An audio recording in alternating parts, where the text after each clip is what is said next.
Hello guys, good morning, good afternoon, good evening sa lahat. Welcome to my YouTube channel, Haruselski TV. Guys, nandito tayo para reaction na natin itong live ni Papa Bear. Ano po? Pero bago ang lahat, pakisuporta po muna ang ama ng Kalingap, Kuya Bal Santos Matubang, Ate Edda Vlogs at Kalingap Rob. Ito po ay tinalakay niya itong sinabi ni V tungkol sa kanya at sa mga reactors. Siyempre, isa na tayo sa mga reactors ng Kalingap, kaya medyo nasaktan tayo sa mga sinasabi nitong si V. Po. So, ayun, mag-start na po tayo. Gogi. At nakakaintindi ng sitwasyon natin. Shoutout po sa inyong lahat. Grabe, ano masasabi niyo dyan na guys? Kasi sinout out niya yung mga reactors niya na nasa matitinong pag-iisip daw. So ibig sabihin ba nun? Yung mga reactors ng Kalingap, kasama na ako. So wala kami sa matinong pag-iisip? So, siguro yun yung tingin ni V dito na wala nga sa katinoan ng isip ang mga reactor ng Kalingap kasi against sa kanya Siyempre ang sasabihan niya ng maganda yung mga pabor sa kanya, Papa Bear, 'di ba? So ang tingin niya sa mga reactor ng Kalingap, although nagre-reaction lang naman sa mga nakikita, sa mga naririnig ang mga reactor, 'di ba? Sa mga nasaksihan dati, nagre-reaction lang naman ng mga reactor, pero ayun, ganun ang ganun ang tingin niya sa mga Kalingap reactor. So wala na tayong magagawa diyan, Papa Bear. Hinahayaan na lang yung mga ganyan, di ba? So saan pa ba siya? Saan siya papabor? Doon sa mga reactor na nagtatanggol kuno sa kanya,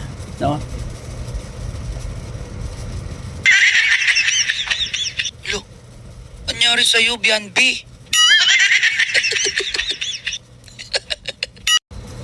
Yung mga reactors ng Kalingap, kasama na ako.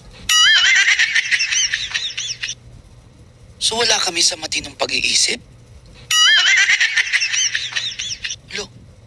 Anyari sa'yo, Bianbi? Oo nga, tama, sabi ni Papa Bear, na anong nangyayari sa iyo, BNB? Kasi alam nyo guys, hindi dating ganyan na magsalita itong si Biancy, itong si B, dahil alam natin mababang loob yan, mabait, di ba? So tama yung pagkakasabi ni Papa Bear na anong nangyayari sa iyo, BNB, hindi natin inaasahan na magiging ganito siya, magiging ganitong magsalita sa kapwa, dahil yun nga, alam natin talagang mabait talaga itong si V. Siguro nga ay nahawa na talaga siya dito sa mga nakapaligid sa kanya, guys.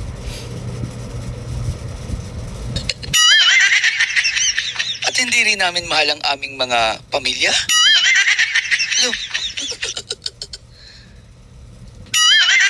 Seryoso ka ba dyan?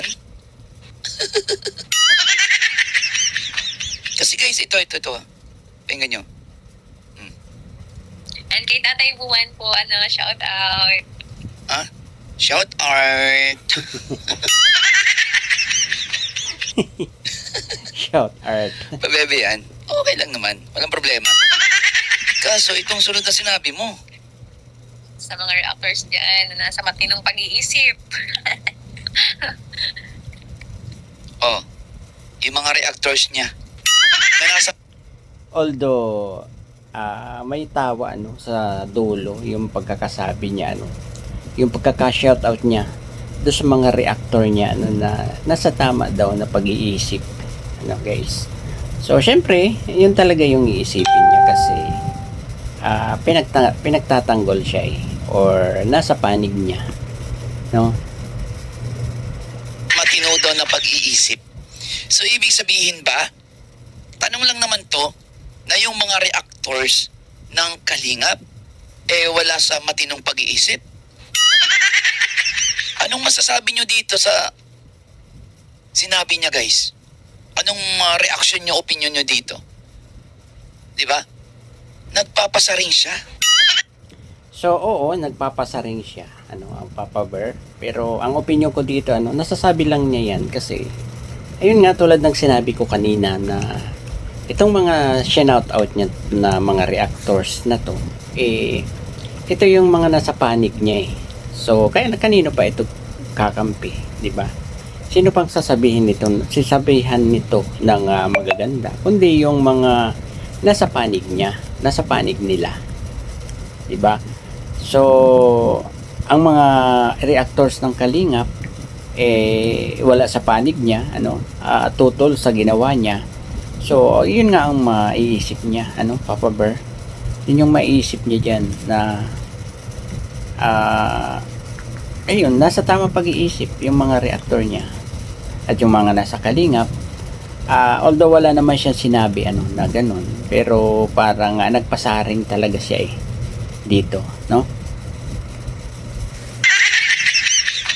Nagpapasa rin siya sa mga Kalingap reactor. Di ba? Alam nyo guys, maraming magre-react dito sa sinabi ni V nito, no?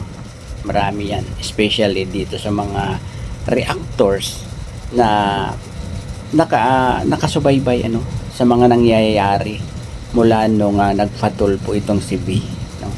Like Mambupil, Luz Marsano, siguro panoorin natin yung magiging reaction nila dito, no guys, kung okay lang ba sa kanila or pakinggan natin yung mga opinion nila tungkol dito, no guys. Pero ang opinion ko lang dito ay yun nga, kasi nasa panig ni V yung mga reactors na yun, kaya magaganda talaga ang sasabihin niya dito. Guys, pasensya na, ngayon lang ako nakapag-live kasi galing ako sa inuman. Pero hindi naman ako lasing. Nasa matino pa naman akong pag-iisip. Kahit na para kay Bianbi. Ayun, nagpaano naman si Papa Bear, kahit na siya siguro ibig sabihin niya siya ay nakainom, nasa matinong pag-iisip pa naman siya, no? Kumbaga alam niya, alam pa niya yung kanyang sinasabi or gagawin diyan sa kanyang live na yan kagabi. Wala tayo sa matinong pag-iisip. At hindi natin daw mahal ang ating mga mahal sa buhay. Hindi natin mahal ang ating pamilya. Wow!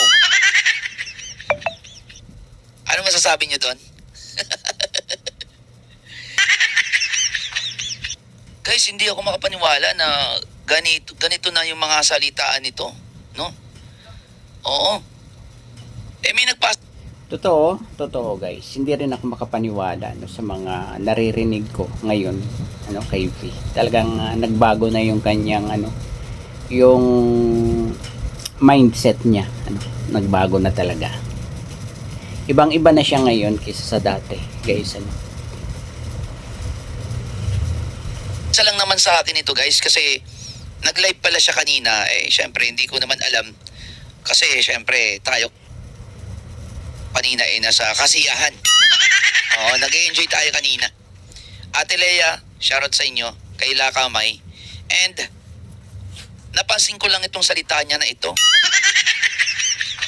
Na kumbaga parang pinapasaringan niya po ang mga reactors ng Kalingap. Kasama na ako dun, syempre.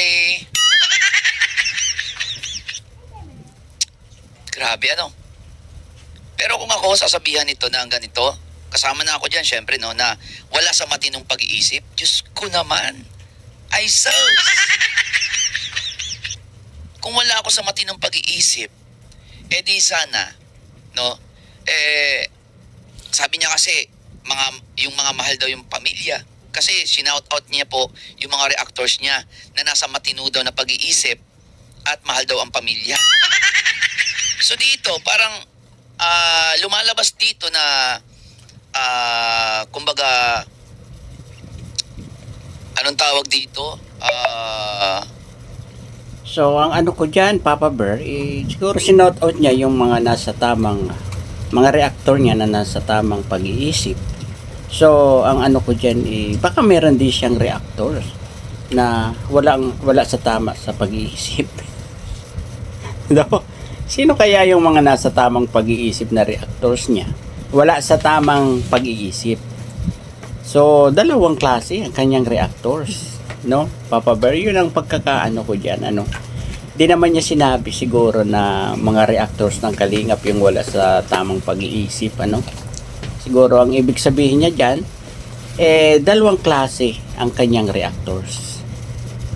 Yung iba nasa tamang pag-iisip, yung iba wala sa tamang pag-iisip. No? Siguro yun yung ibig sabihin ni Vijan, Papa Bear. Huwag nating pakaisipin yan. Sa mga reactors dyan na nasa matinong pag-iisip. Ah.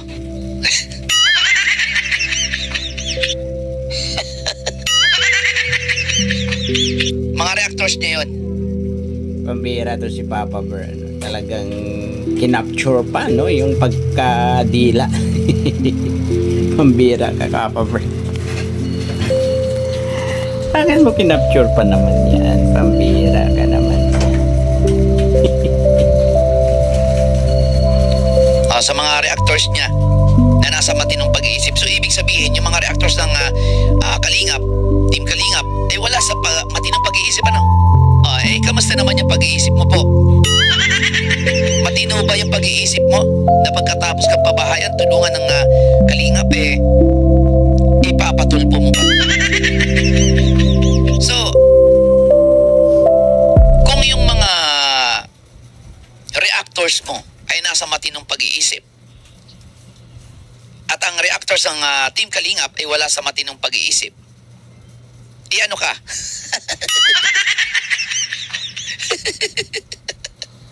Grabe, no? Diba? Maikling salita lang yan, pero grabe. Iba yung dating. Diba? Akala ko ba mainhinto? Akala ko ba may mapagkumbaba to? Diba? Yan yung pagkakakilala nyo nung time na nasa Kalingap. Yun nga, no, Papa Bear, ano, yun nga yung pagkakakilala, no, ng karamihan na ganun talaga siya, ano. Dahil doon sa mga nakikita namin, mga napapanood namin, ano, diyan sa vlog sa kanya, ano. So super bait, super magalang, ano, ganun. So ewan lang natin, ano, bakit bigla-biglang nagbago, ano. Nang dahil lang sa ewan ko, ano, kung totoo talaga yung mga dahilan nila. So sabi pa nga niya dyan kanina, no, guys, do sa mga shinout out niya, no, yung do sa mga yung mga nakakaintindi, ano, sa ginawa nila, ano, guys. Ipaintindi kasi nila, no. Tawag dito, ilabas kasi nila yung mga ebidensya na sinasabi nila, ano, para maintindihan din ng mga hindi nakakaintindi na sinasabi nila. 'Di ba? Dapat yun ang ginawa nila dati pa, 'di ba, guys? So wala silang naipakita o paano sila maiintindihan ng lahat. 'Di ba?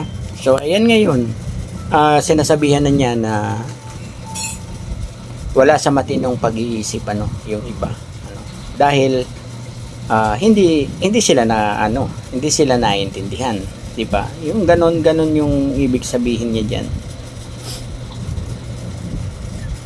Siya. So bakit ganon? No? Bakit ganyan siya ngayon? Dahil na naman sasabihin na naman yan. Kung kayo yung nasa kalagayan ko, natitiis nyo ba yung pamilya nyo? Gaganon yan. Diba?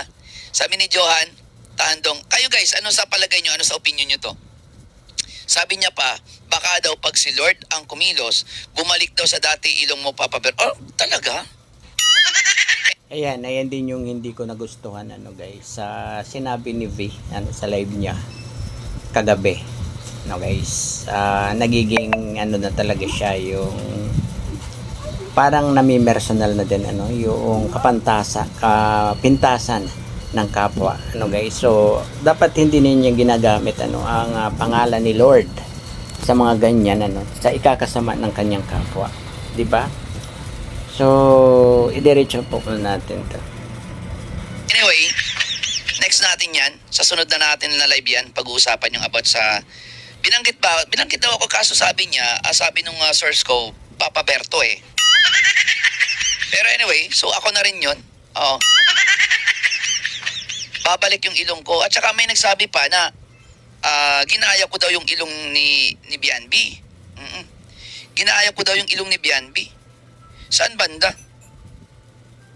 Saan banda ko ginaya yung ilong ni Bianbi? Diba?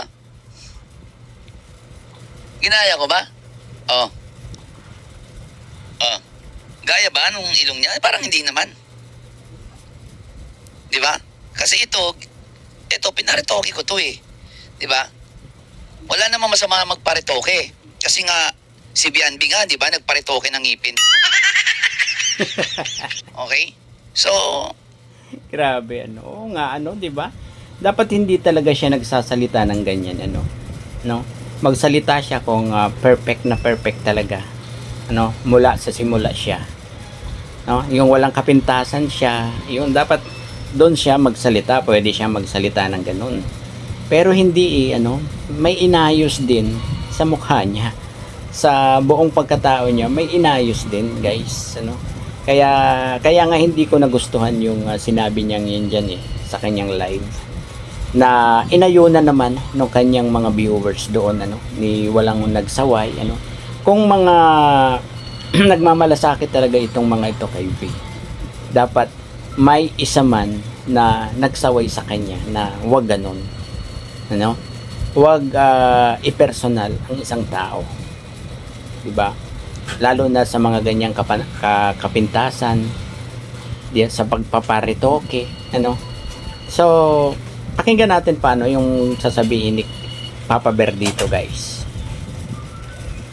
ang topic muna natin ngayon is ito yung kanyang sinabi na about dito sa pag ano niya, no? Pagsasabi niya dito na mga reactor na nasa matinong pag-iisip, which is yung reactor niya yung shinout out niya. Ayan o. Sa mga reactors dyan na nasa matinong pag-iisip.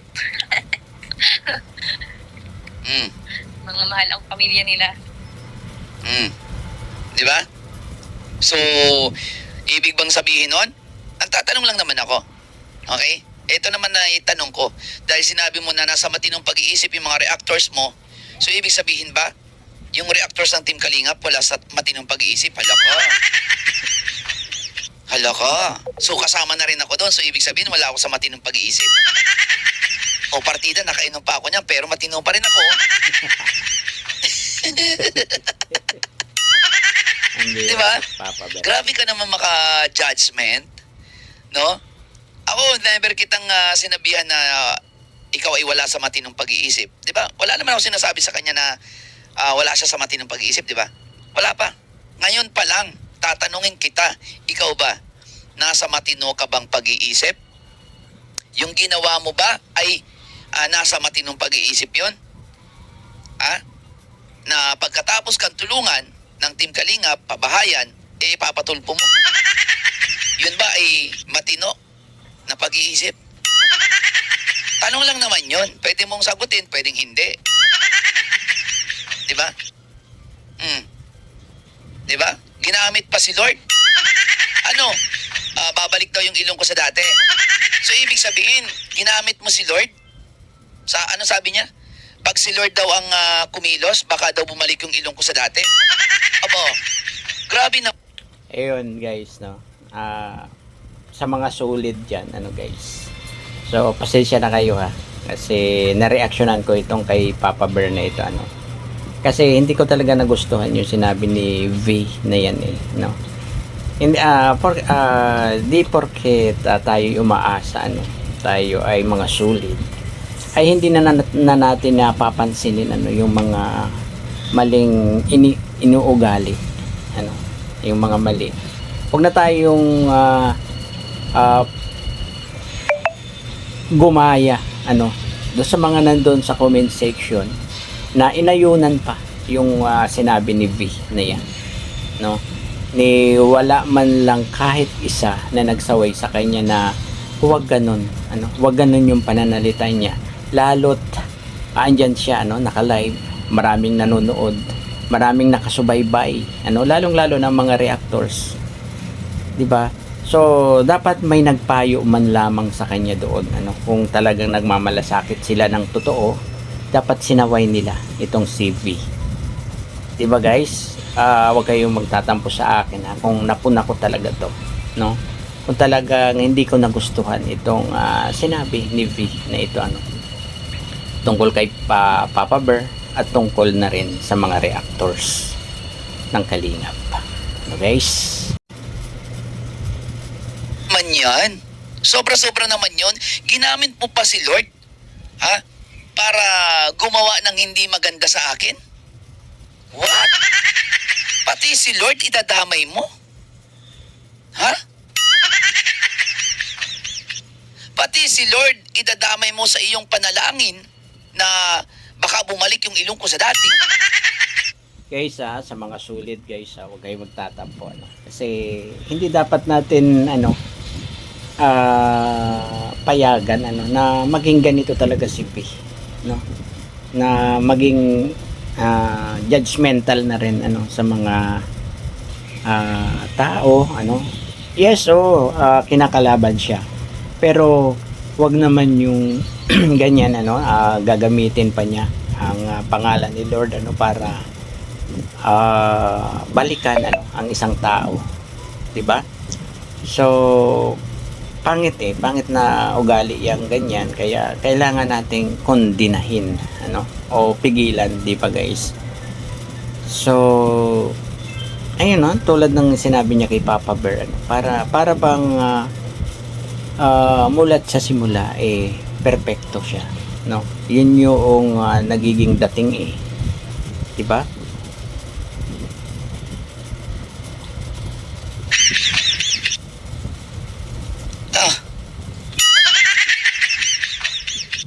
Di ba?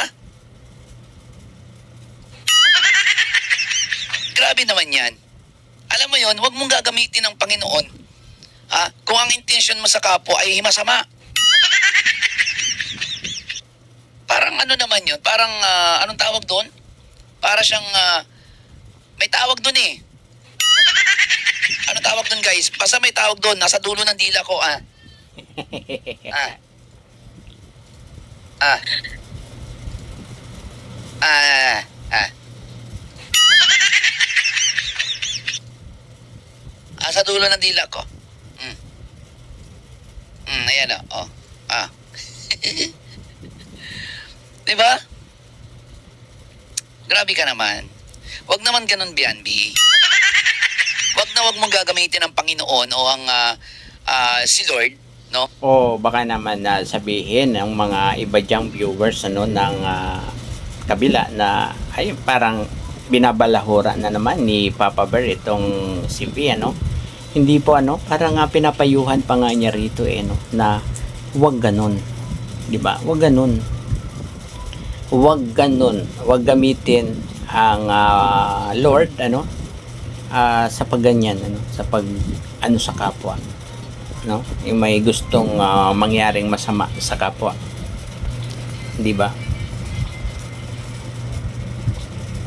Yes, oo, galing yan sa mga viewers yung mga sinasabi niya, pero wag niyang ayunan, guys. Wag niyang anuhan yung kanyang mga viewers, ayunan kung pangit yung mga sinasabi, ano, sa kapwa. Yun lang yun. Kung ikaw ay parang naghahangad ng hindi mabuti sa iyong kapwa. Kasi sa tingin mo ba mabuti yung sinabi mo? Nasasabi mo kapag nakapag si Lord ang kumilos, baka bumalik sa dati yung ilong mo. Di ba? Mabuti ba yon? Nakapag si Lord ang kumilos, babalik sa dating ilong ko. Ha? Eh di pag bumalik sa dating ilong ko, na sinasabi mo na kapag si Lord ang kumilos, eh di babalik ako kay doktor. Di babalik ako kay Doc, papaayos ko. Di ba? Huwag ganun. Ha? Huwag mong gagamitin ng Panginoon, ang Lord, no? Kung hindi naman maganda yung intention mo sa kapwa mo. Yes, tama. Di ba? Okay lang sana kung sinabi mo, kapag kumilos ang Lord, kapag si Lord ang kumilos, walang imposible. Di ba? Kasi si Lord, ang gusto niyan, mapabuti tayo. Eh, parang yung gusto mo sa akin, mapasama ako ay. Kasi sabi mo, baka bumalik sa dating ilong ko ay. Oh.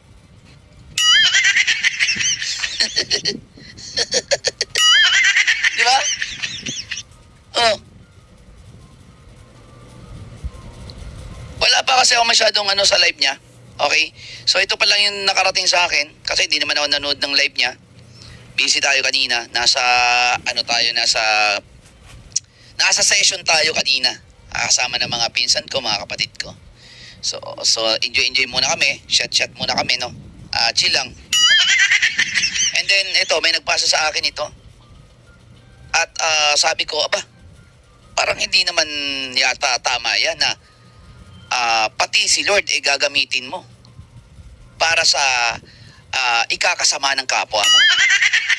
Di ba? Kung totoo yung sinabi niya, yung may nag-comment diyan kanina, na sinabi daw, tama ba? Na kapag si Lord ang... Totoo yun, totoo. Nandun ako sa live kanina eh. No? Nasa live ako ni V. No? Parang ang kaanuhan niya doon, itong si Saint Peter. No? Si Saint Peter. Berto pa nga eh. Mang Berto pa nga ang tawag sa iyo, Papa Bear. kumilos, baka daw bumalik yung ilong ko sa dati. Paano kung sabihin ko rin yan? Na kapag si Lord ang kumilos, bumalik din yung ngipin mo sa dati. Ayan guys, yan yun yung mga sinasabi ko, back to you. Diba guys? So, ayan, tulad yan, nakapagsabi na rin si Papa Bear ng ganyan. Dahil sa sinabihan niya, si Papa Bear ng ganun.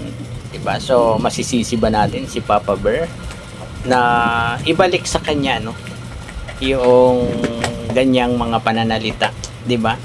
So, kaya kung hindi tayo perfecto mula sa simula, huwag tayong magsabi ng mga ganyan sa kapwa.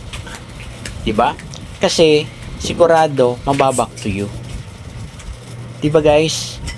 So, siguro guys, hanggang dito na lamang muna ang ating pagre-reaction dito sa naging live ni Papa Bear kaninang madaling araw. So, madaling araw na 'yan ngayon ko lang nakita ngayong umaga pagkagising. Ayan guys, so andito pa tayo sa higaan, nag-reaction na tayo. Di pa tayo nagmumumo guys, di pa tayo nagkakape, nag-reaction na agad tayo dito sa itinapik ni Papa Bear sa kanyang live kaninang madaling araw. So sa mga sulit dyan, pasensya na po kasi talagang gusto kong itapik ito kasi maging babala na rin kay V na huwag magsasalita ng mga ganyan tulad na nga ng sabi ko noon nung nag-reaction pa ako na piliin yung mga ikino-comment doon kung sasagutin ba niya o hindi kaya siya yung napapasama palagi. Ayan. Kasi ayan, tulad niyan nasilip ni Papa Bear yung kanyang sinabi. Sigurado, ayan, tulad niyan, hindi niya alam na nag-live itong si V. Pero nalaman niya kasi meron daw nagpasa sa kanya. So, ayan, dapat maging leksyon ito sa mga live ni V, na ayusin, piliin yung mga salita na babanggitin diyan kasi maraming ngang nakatutok sa kanya, nag-iintay kung ano yung kanyang mga sasabihin dito, diba? So ayan ang patunay guys, nakarating kay Papa Bear. Ayan, nakapag-live itong si Papa Bear kaninang madaling araw at itinapik nga yung sinabi niya sa kanya. no? At ayun guys, siguro hanggang dito na lamang po. Bye-bye. God bless po sa lahat. Good morning. Peace. One Kalingap, one family. Sulit.